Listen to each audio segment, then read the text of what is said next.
When you can't make them see the light, make them feel the heat. Peace is not absence of conflict, it is the ability to handle conflict by peaceful means. Above all, we must realize that no arsenal, or no weapon in the arsenals of the world, is so formidable as the will and moral courage of free men and women.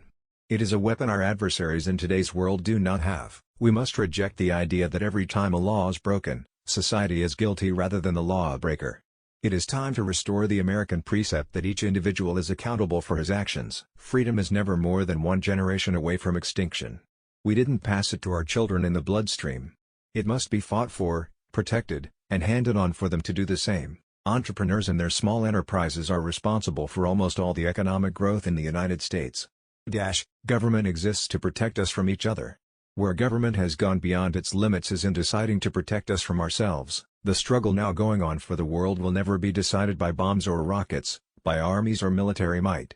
The real crisis we face today is a spiritual one. At root, it is a test of moral will and faith. I used to say that politics was the second oldest profession. I have come to know that it bears a gross similarity to the first. One of the traditional methods of imposing statism or socialism on a people has been by way of medicine.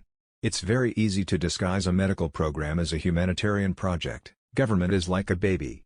An alimentary canal with a big appetite at one end and no responsibility at the other. You and I have a rendezvous with destiny.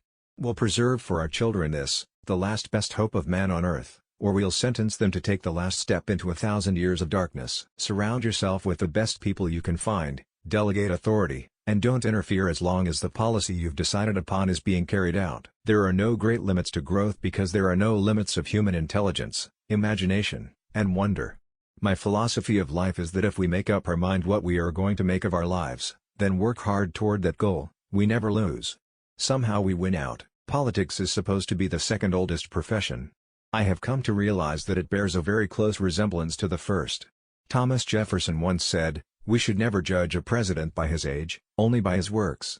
And ever since he told me that, I stopped worrying.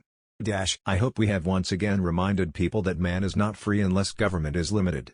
There's a clear cause and effect here that is as neat and predictable as law of physics. As government expands, liberty contracts. The ultimate determinant in the struggle now going on for the world will not be bombs and rockets but a test of wills and ideas, a trial of spiritual resolve, the values we hold, the beliefs we cherish and the ideas to which we are dedicated.